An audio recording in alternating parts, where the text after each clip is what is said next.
You're listening to The Wine Crush, and I am Laura Lawson. So far in this show, we have been talking about how to handle the wine snob. But fortunately, sound effects aside, we're going to take a small break before we actually do hurt somebody, and we're going to touch back on a civilized conversation we had a couple weeks ago about corks, what to do with them, how they're changing, and what new technologies are on the forefront. To help us along those lines, we have Jay Schuppert. He is the president of Cuvison Estate, and they have a great new initiative. Jay, welcome to the Wine Crush. Good evening. Thanks for having me. Oh, it's delightful to have a nice, pleasant, respectable person. We've been behaving badly so far in this show, so you're a good addition. So do I have to be on my best behavior? Oh, absolutely not. Okay. In fact, please don't. If not, we'll go downhill and I'll have my feet in my mouth by myself. Excellent. Well, something we have been talking about was all the different uses of corks and all the people who are switching from screw cap or switching to screw cap or self-enclosures from corks. But Cuvison has come up with something new. Tell us about your National Cork Recycling Program. Well, I respect all the other closures that we have out there. I guess I'm a bit of a traditionalist, and we love the cork. First of all, just, when the sound of pulling it out of the bottle and the whole romance of it, I think really goes back to a long time ago. But having said that, in looking at the cork and what we could do, we thought that a cork recycling program would be important. If you look worldwide, there are over 13 billion corks that are used every year, and most of those go into a landfill. 13 billion corks. Yeah. Billion, B. Yeah, 13 billion. So we started looking and talking to different manufacturers, and we found one called Yemen and Hart. And what they do is they take these corks and they grind them up and they use them for espadrille shoes, for flooring, for siding, any number of things. So we decided to put a cork recycling program in place. And we're not only doing it here in our two tasting rooms in Napa Valley, but we're also partnering up with other tasting rooms, having them bring corks to us, and also with restaurants throughout the country. And the program means that we will give them a box that they can put the corks in. We give them burlap bags that they can mail them back to us.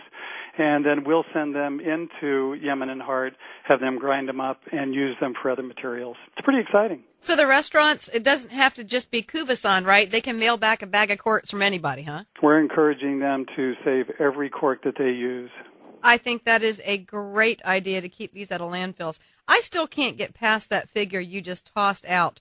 13 billion corks. That can't just all be wine. That's over 10 million cases. Well, it is. A world wine market would fit into that category. It's absolutely a staggering number. And when you try to think about how big of a mound that would be, I can't picture it. Once again, I'm still having a problem with all those zeros. Around here in the radio show, there's like 2 zeros on the end of a check. So you put that many together, and I can't even fathom that kind of math. Exactly. It's big. And it's exciting. It appears to be something that's really small and somewhat insignificant until you throw some big numbers like that at it. But from our perspective, from trying to be a sustainable winery, we look at all the small details, and the cork was an important part of it, especially when we started putting the numbers together. That makes sense. So is it fair to say that Cuvison, are you 100% cork finished with your wines? We are, and that doesn't mean that I won't go to some sort of a screw cap sometime in the future, but at this time we really do like the cork, and we like the way that it preserves our wine, and our customers seem to agree. Now, there's certainly a place out there for screw caps and other alternative openers, and I certainly don't bemoan anyone from using those. There's a valued place for them as well. Yes, I definitely know that your Chardonnay is cork finished. I have popped several of those myself. Oh, excellent. In fact, you ought to mail me a bag. I can certainly send it back full. Probably about 6 months. Hey, not that long. Maybe I'll work on 8 this time. Terrific. Well, I've got to ask this. You mentioned this in passing. What are they using the recycled corks for? Any number of materials, and you know what? It's interesting because the more corks they get back, then the more uses they come up with.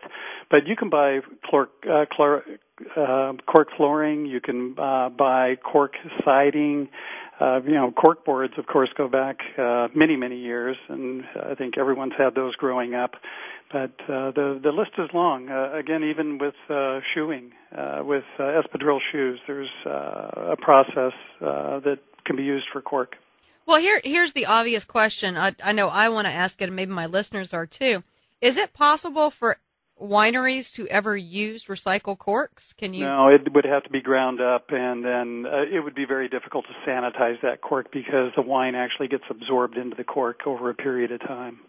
All right, so we don't have to have any previously used corks in our bottles. Well, hopefully you won't find one. Okay, we'll certainly keep our fingers crossed on that. Right. Hey, I've got a strange question. I don't mean to catch you off guard, but we've been having a little fun on the show today. We are talking about dealing with the wine snobs. And you mentioned about your tasting room and the fact that you try and recycle corks in tasting rooms. Do you ever have people come up and just give you discourses on what you should do with your corks or what you should be doing with your bottles? We get any number of suggestions from people who come in, and we try to listen to them as much as possible. We get some that are pretty off the wall. But, the great thing about a winery is, and especially having two tasting rooms here in Napa, is it gives us an opportunity to meet directly with the consumer. And it's not always the case. So when they come forward with crazy off-the-wall ideas, we listen, we pay attention, and, then we discuss later or not whether it was a good idea. So admit it, Jay. You just sit there and smile and nod, don't you? Yes. Okay. I wanted to hear you actually say that. Well, listen, for our listeners who are more interested in Cuvaisan, where can they find out more about your wine? You can go to Cuvaisan, and that's spelled CUVAISON.com. Well, that's pretty straightforward and easy. Kind of like your corks, kind of like everything else. I like the way you think at your place. Absolutely. We want to. We're not trying to dummy down, but we know that there's been way too much onus on knowledge and wine, and you know what? We just want people to enjoy it with their meal or without. I absolutely knew I liked you. Well, Jay, thank you for being part of the Crush today. It's always great to get different insights, and certainly from a great personality such as yourself. Bill, the pleasure's all mine. All right.